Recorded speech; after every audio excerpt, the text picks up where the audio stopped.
Now, I want you to see Jesus having the blueprint, knowing the complete design of every single cell in Lazarus' body and all the DNA information that makes Lazarus Lazarus. Jesus had to know every bit of it.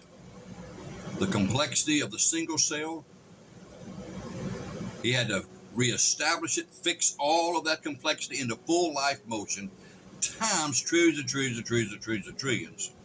Plus know the DNA code that makes Lazarus Lazarus. Each of us have our own. Came from our parents. We are mathematical equations, very sophisticated. And Jesus knew Lazarus' DNA, folks. You talking about knowing somebody. You talking about, well, he knew the number of the hairs on his head. Well, yes, and that's incredible. But to know the number of all his single cells in that body where he would recreate all their multifaceted biocomplex functions with all his DNA code? You're talking about having to know something. We're in streams of God level glory and knowings. But yet he knew it and called Lazarus to come forth. And that glory, that invisible glory of Jesus went into that body that he designed from the very beginning of Adam and Eve and brought it forth because he knew how. Now, Lazarus would taste death again because his fix was not everlasting. At that point, it would be temporary.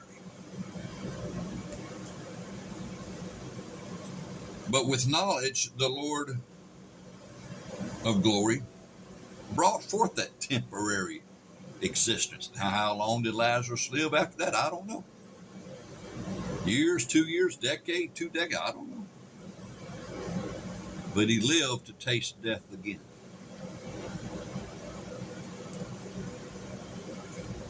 So he that knew how to make Adam and Eve in the beginning, spirit, soul, and body, and he who knew how to reconstruct all the cells and put the DNA code of Lazarus completely all back together to recreate his body and put him all back together, spirit, soul, and body, even though it was a temporary fix.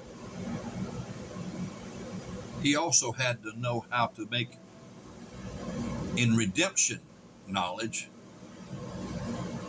everlasting life where death could not touch the person again, in order to be able to promise everlasting life. And we're not talking about just in time frames, but we're talking in nature. Whatever image and likeness you become when he recreates us with everlasting life, that life is the same from the moment it's reborn to forever. How would God do it? Well, he has the know-how. He has the know-how. He has the know-how. He even had to come up with the means for everlasting life to be something he swore would be as a promise. He that believeth hath everlasting life. And God had to be able to not to be found a liar. Because if one person he promised or said who believed in Jesus would have everlasting life didn't, God would be found a liar.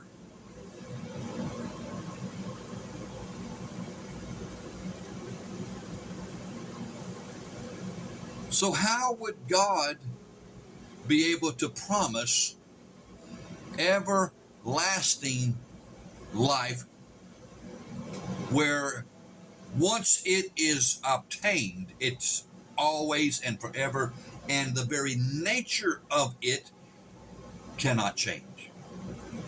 Never again can death touch it again. Never.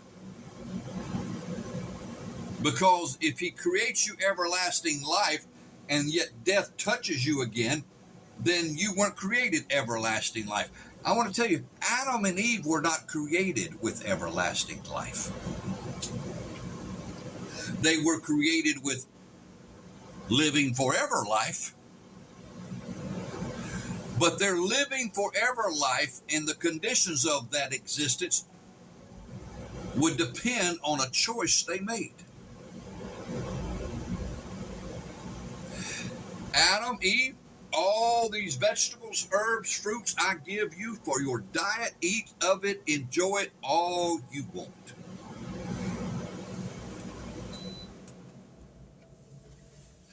But of this one tree,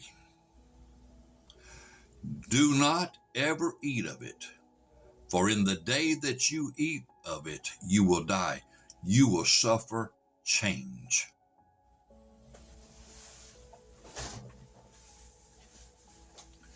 And in the day they ate of it, they suffered that change, which eventually was revealed in physical death. But first it was death in their spirit. That sinless image and sinless likeness of God's Spirit in Jesus' heart was changed. They went from a spirit of light to a spirit of darkness, a spirit of life to a spirit of death. A spirit like God's Spirit to a spirit like the devil's spirit. And believe me, they are in no ways the same.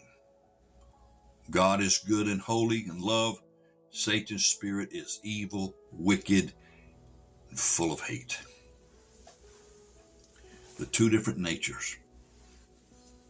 Now, had God created Adam with everlasting life, death couldn't have touched him. The spirit of death couldn't have touched him. The grave couldn't have touched him. But he made man subject to death if he chose evil, if he chose disobedience over obedience to God. But in redemption, see, God had to come up with a plan that would be so incredible that once man in his spirit is born again in his spirit, that spiritual life would be everlasting life unsubject to death, that death could not touch.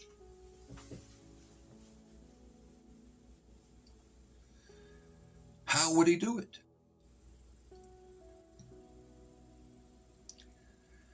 How would he accomplish such a feat? Folks, that's all part of the glorious wisdom of redemption, execution, power, and glory. God knew how to do it, and he did it. And on the next video, we're going to start to unveil it.